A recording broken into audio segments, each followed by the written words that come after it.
దిల్ రాజు గారు ఒక్కసారిగా ఎప్పుడూ లేనంత ఆవేశానికి లోనయ్యారు. గత 20 సంవత్సరాల్లో ఎంత మిస్టర్ కూల్‌గా ఉండే దిల్ రాజు ఎందుకు అంత బర్స్ట్ అయ్యారు? ఎందుకు అతను కన్నీళ్లు దారలాగా వచ్చేలాగా అతను మాట్లాడుకున్నారంటే, అతని క్రెడిబిలిటీకి సంబంధించిన విషయం కాబట్టి మాట్లాడాను. నేను యాక్చువల్‌గా ఎలా ఉంటానో మీడియా అందరికీ తెలుసు. దాదాపు 98% మీడియా గురించి నేను మాట్లాడలేదు. అన్యాయంగా అవసరం లేని టాపిక్స్ అన్నింటినీ కూడా నేను హెడ్లైన్స్ చేసి వాటికి సంబంధించి దిల్ రాజుకి అతికించి లేనిపోని నిందలన్నీ నా మీద నోపుతున్నారు. ఇక్కడ డబ్బు కాదు సమస్య, ఇక్కడ మాట సమస్య. ఒక మంచితనానికి తప్పు పేరు వస్తుంటే నేను తట్టుకోలేకపోతున్నాను. నా మీద ఎందుకు బురద జల్లే ప్రయత్నం చేస్తున్నారనేది పదే పదే ఒకే విషయాన్ని 10 సార్లు చెప్పి మీడియాలో తప్పుడు వార్తలు ప్రచారం చేస్తే కనుక నా మీద ఎటువంటి తప్పు వార్తలు ప్రచారం చేసిన తాట తీస్తానని 1కి 4 సార్లు వార్నింగ్ ఇచ్చాడు. ఇది ఎందుకు అంత వార్నింగ్ ఇచ్చేలాగా జరిగింది? దిల్ రాజు గారు ఎందుకు ఎమోషనల్ అయ్యారంటే, రేపు 14వ తారీఖు నుంచి, రేపు అంటే సంక్రాంతి పండగకి 11వ తారీఖు నుంచి 14వ తారీఖు దాకా అనేక సినిమాలు విడుదలవుతున్నాయి. ఈ సినిమాల విడుదల టైంలో థియేటర్స్ దొరక్క ఎంతోమంది ఇబ్బంది పడుతున్నారు.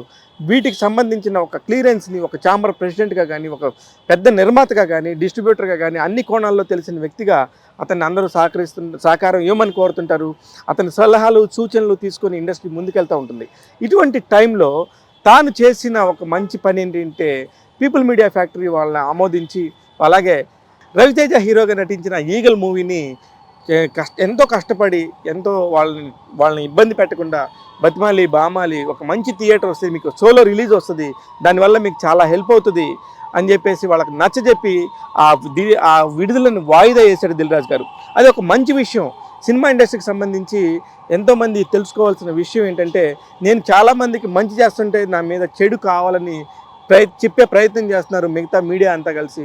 సోషల్ మీడియాలో వచ్చే థంబ్నెయిల్స్ కానీ, యూట్యూబ్లో వచ్చే థంబ్నెయిల్స్ కానీ, ఇన్స్టాగ్రామ్లో కానీ, మీమర్స్ రూపంలో కానీ అనేక రకాలైన ఘోరమైన హెడ్లైన్స్ పెట్టేసి నేను ఎంత కష్టపడి ఇక్కడ దాకా వస్తే నన్ను బ్లేమ్ చేయడానికి ప్రయత్నిస్తున్నానని ఆయన ఓపోయారు.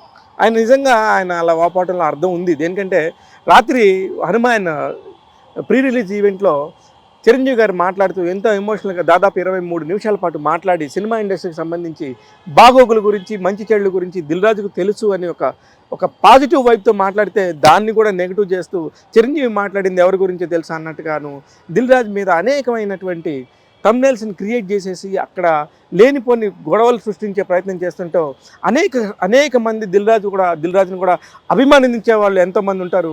వాళ్ళందరూ కూడా నీ వల్ల ఇలా జరిగిందా అని చెప్పేసి పొద్దున్న నుంచి ఆ ఫోన్ల మీద ఫోన్లు చేస్తున్నారంట. వాళ్ళందరికీ నేనేం సమాధానం చెప్పాలని ఆయన చాలా బాధపడ్డారు.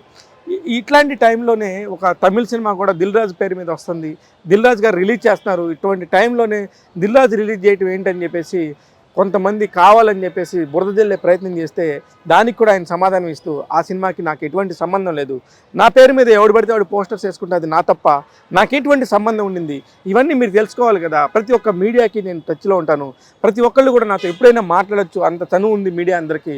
ఎవరు పడితే వాళ్ళు ఇష్టం వచ్చినట్టు అలా మాట్లాడితే ఇక నుంచి ఊరుకునేది లేదు, ఊరుకునే ప్రసక్తి లేదు.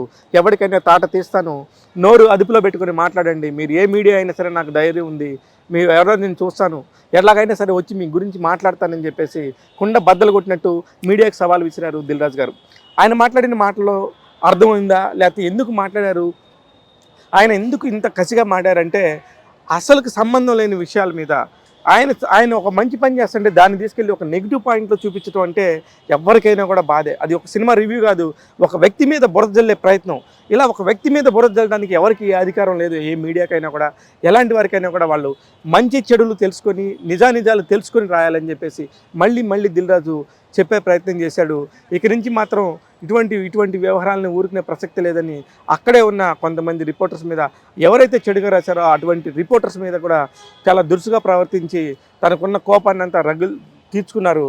ఇప్పుడు ఫ్యూచర్లో ఏం జరగబోతుంది, ఏం చేసినా ఎలా చేసినా సరే దిల్ రాజు ఏం చేస్తున్నాడు అనేది కనుక్కోండి. ఒకవేళ కనుక ఇక నుంచి ఎలాంటి తప్పుడు వార్తలు ప్రచారం చేసినా మీ మీద నేను మాత్రం ఊరుకునే ప్రసక్తే లేదు, ఖబర్దార్ అంటూ ఆయన తనకైన స్టైల్లో వార్నింగ్ ఇచ్చేసి వెళ్ళిపోవటం చూశాను. ఇదంతా దిల్ రాజు చేసింది కరెక్టేనా అని నన్ను వ్యక్తిగతంగా అడిగితే, ఎవరికైనా సరే ఒక పాయింట్ని తీసుకొని మాట్లాడినప్పుడు వాళ్ళని వ్యక్తిగతంగా మాట్లాడటం కరెక్ట్ కాదు. అక్కడ ఏం జరిగింది, ఇది ఒక పెద్ద విషయం, ఆడు చేశాడంట ఈడు చేశాడంట అని మాట్లాడటం చాలా తప్పు.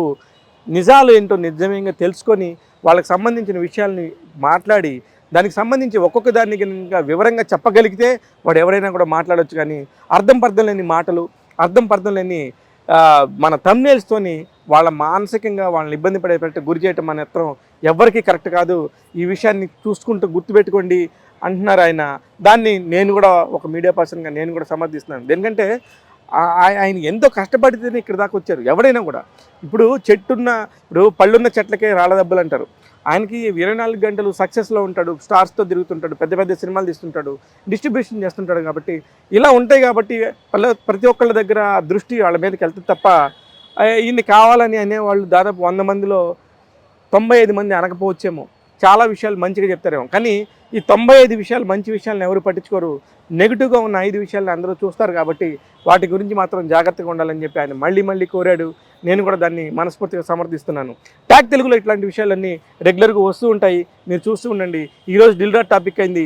ఈ సంక్రాంతి అయిపోయేలోపు ఇలాంటి అనేక టాపిక్లు మన ముందుకి వస్తూనే ఉంటాయి. చూస్తూనే ఉండండి ట్యాగ్ తెలుగు. నేను మీ శివమల్లాల.